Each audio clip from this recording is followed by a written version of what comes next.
Baik, terima kasih atas waktu dan kesempatan yang telah diberikan kepada saya. Perkenalkan, nama saya Adit Setiawan dengan NIM 223010210002 dari program studi Pendidikan Teknik Mesin, mata kuliah Fisika Teknik. Pada kesempatan kali ini, saya akan mempresentasikan tugas fisika, yaitu mempresentasikan materi tentang torsi, gaya tangensial, dan daya. Selanjutnya ialah momen daya atau torsi, pengertian. Nah, dalam ilmu mekanik, momen gaya atau torsi adalah sebuah besaran yang menyatakan besaran gaya yang bekerja pada sebuah benda sehingga mengakibatkan benda tersebut bergerak linear atau berotasi pada suatu poros. Dengan kata lain, momen gaya atau torsi merupakan penyebab timbulnya gerak melingkar. Jika dianalogikan, besaran fisika momen gaya ini mirip dengan gaya yang bekerja pada gerak linear atau translasi. Selanjutnya ialah tentang simbol dan satuan momen gaya. Dalam fisika, momen gaya atau torsi disimbolkan dengan huruf Yunani. Ini kayak T ya, kayak ada payung gitu, T. Nah, dibaca tau. Dalam sistem internasional, SI, momen gaya dinyatakan dalam satuan Newton meter di lambang Nm. Satuan ini mirip dengan satuan besaran usaha dan energi, di mana kombinasi antara Newton dan meter sehingga sering ditulis Joule. Dimensi momen gaya. Dimensi momen gaya dapat ditentukan dengan melakukan analisis pada suatu momen gaya. Berikut caranya. Dimensi momen gaya Newton dikali meter, kilogram dikali meter per second dikali M dikali L dikali T min pangkat 1 dikali L, selanjutnya M dikali L pangkat 2 dikali T min pangkat 1. Arah momen gaya. Mengenai arah momen gaya yang ditetapkan berdasarkan arah putaran jarum jam, berikut ketentuannya. Momen gaya. Momen gaya bernilai positif jika cenderung memutar benda searah putaran jarum jam. Begitu juga sebaliknya, momen gaya bernilai negatif jika cenderung memutar benda berlawanan arah putaran jarum jam. Rumus momen gaya. Momen gaya atau torsi merupakan hasil perkalian vektor antara jarak sebuah titik terhadap gaya. Jadi titik ini dilambangkan sebagai R dan gaya dilambangkan sebagai F. Yang mempengaruhi titik tersebut dirumuskan dengan persamaan. Berikut ini rumusnya. T sama dengan R atau titik dikali F, yaitu gaya. Jadi titik dikalikan gaya. Keterangan. T yaitu vektor momen gaya yang dilambangkan Newton. Selanjutnya R vektor jarak yang dilambangkan M. Selanjutnya F vektor gaya yang dilambangkan N. Aturan perkalian silang antara vektor R dan vektor F menghasilkan besaran momen gaya yang dirumuskan dengan persamaan berikut. Nah, selanjutnya yaitu R dikali F dikali sin. Berikut keterangannya.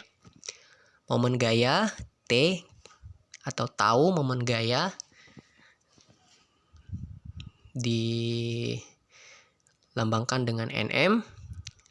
Jarak gaya ke poros atau lengan gaya dengan satuan meter, lalu itu F gaya dengan satuan Newton, dan berikutnya sin itu adalah suatu sudut yang dibentuk antara R dan F dengan satuan derajat. Oleh karena garis R, sin adalah lengan momen yang dilambangkan 1 ya, maka momen gaya biasa juga disebut sebagai hasil kali antara gaya lengan dengan gaya lengan momen yang dirumuskan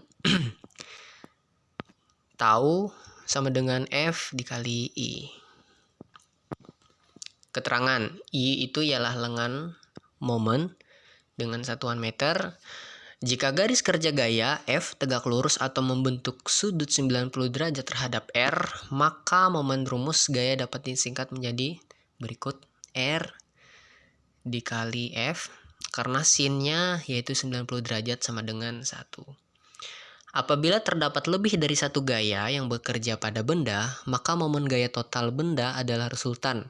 Momen gaya akibat masing-masing gaya biasanya dirumuskan seperti berikut. Nah, selanjutnya ialah aplikatif torsi. Apa sih itu torsi? Nah, jadi di sini torsi adalah gaya dorong yang biasa diproduksi oleh suatu mesin. Pada dasarnya, karakter sebuah mesin mobil memang dirancang sedemikian rupa agar bisa mendapatkan kemampuan tertentu. Ada yang fokus dengan akselerasi, ada juga yang fokus dengan tenaga, hingga efisiensi bahan bakar. Nah, jadi sebenarnya torsi ini adalah sebuah sistem mobil yang berfokus pada sisi akselerasi.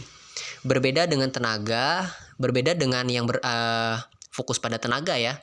Yang fokus pada tenaga ini biasanya ya lebih berhubungan dengan sisi kecepatan. Nah, jadi saat mobil sedang menaiki akselerasinya, maka dibutuhkan tenaga lebih besar. Begitu juga sebaliknya.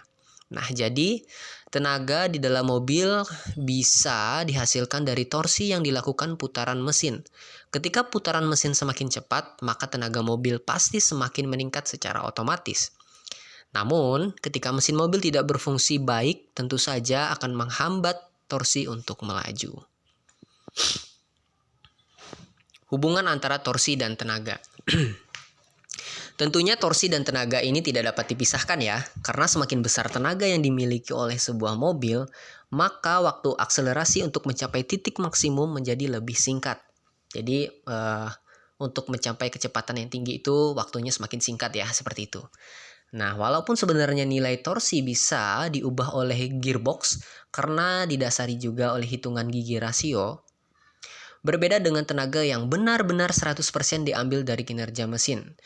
Apakah perbedaan kinerja torsi dan tenaga bisa dipengaruhi oleh transmisi mobil? Jawabannya ialah benar.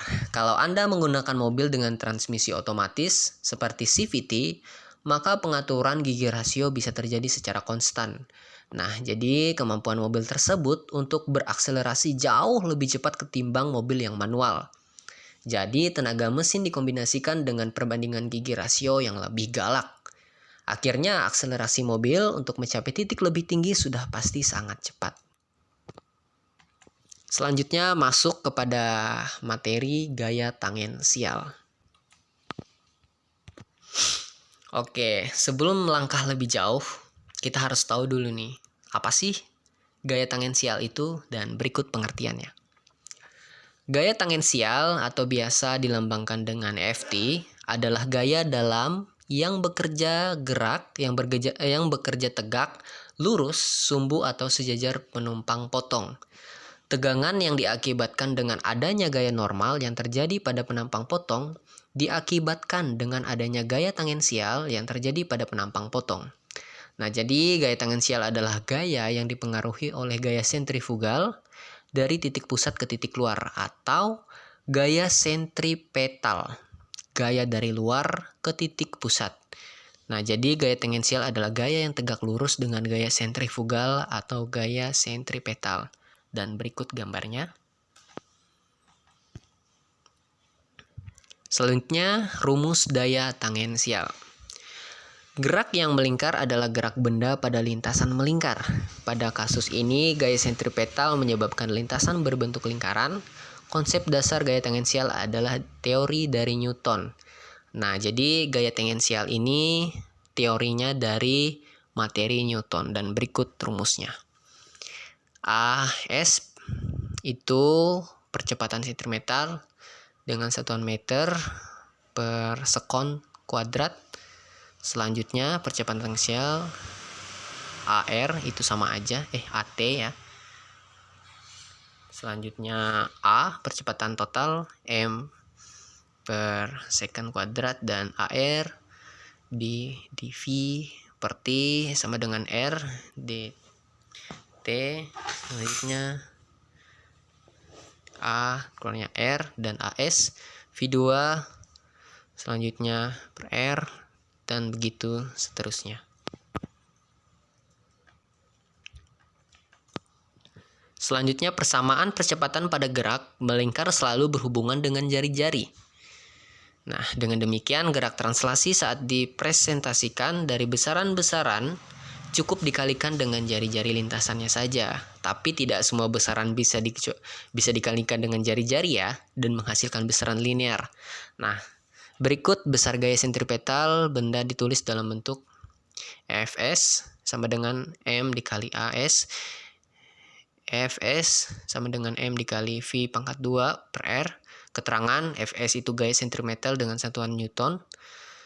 Dan AS sama dengan percepatan yang artinya percepatan sistem metal M per S kuadrat. Selanjutnya ialah V kecepatan linear M per S. Selanjutnya R jari-jari lintasan dengan satuan meter. Dan massa M ialah massa benda dengan satuan kilogram. Nah, selanjutnya aplikatif gaya tangensial. Nah, jadi apa sih hubungannya atau apa sih aplikatif atau fungsi dari gaya tangensial dalam teknik mesin?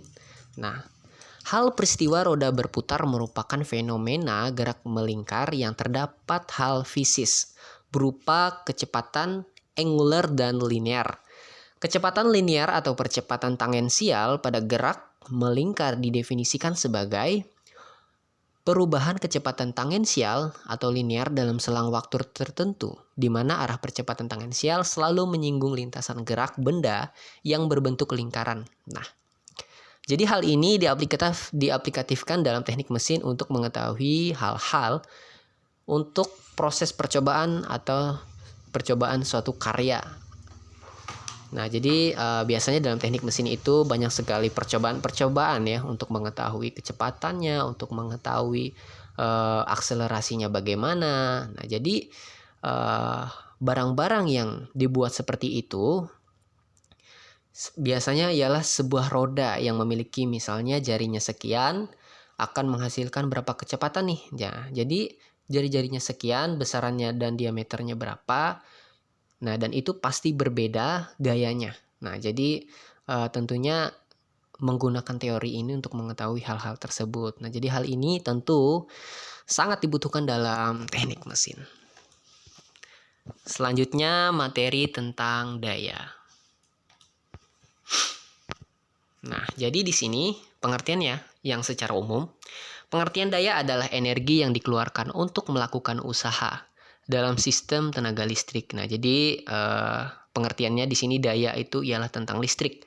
Nah, daya merupakan jumlah energi yang merupakan jumlah energi listrik yang digunakan untuk melakukan usaha. Daya listrik biasanya dinyatakan dalam satuan watt atau horsepower. Biasa disingkat HP. Horsepower merupakan satuan atau unit daya listrik di mana 1 HP saja sama dengan 746 watt, sedangkan watt merupakan satuan daya listrik di mana 1 watt memiliki daya setara dengan daya yang dihasilkan oleh perkalian arus 1 ampere dan tenaga 1 volt. Simbol daya biasanya itu P, artinya V1, ya V1 cos atau watt. Selanjutnya di sini ada macam-macam daya. Nah, jadi daya ini tentu banyak macamnya ya. Yang pertama ini daya nyata atau apparent power. Daya nyata atau apparent power adalah daya yang dihasilkan oleh perkalian antara tegangan RMS V sama dengan RMS dan arus RMS 1 V RMS. Dalam satuan jaringan atau daya yang merupakan hasil perjumlahan trigonometri antara daya aktif dan daya reaktif, satuan daya dinyatakan adalah FVA S sama dengan P plus TJQ mempunyai nilai atau besaran dan sudut untuk mendapatkan daya suatu bahasa, maka dapat diturunkan persamaannya seperti di bawah ini. S sama dengan P ditambah JQ. Dari gambar hubungan S, P dan Q terlihat bahwa P sama dengan V cos, Q sama dengan V1 sin, dan berikut gambarnya.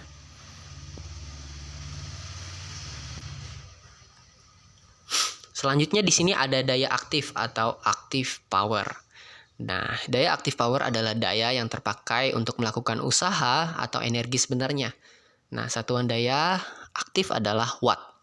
Berikut P1 sama dengan V1 cos. Selanjutnya P3 sama dengan ya, seperti itu. Selanjutnya ialah daya reaktif atau reactive power. Daya reaktif atau reactive power adalah daya yang disuplai oleh komponen reaktif. Satuan daya aktif adalah VAR. Dan berikut.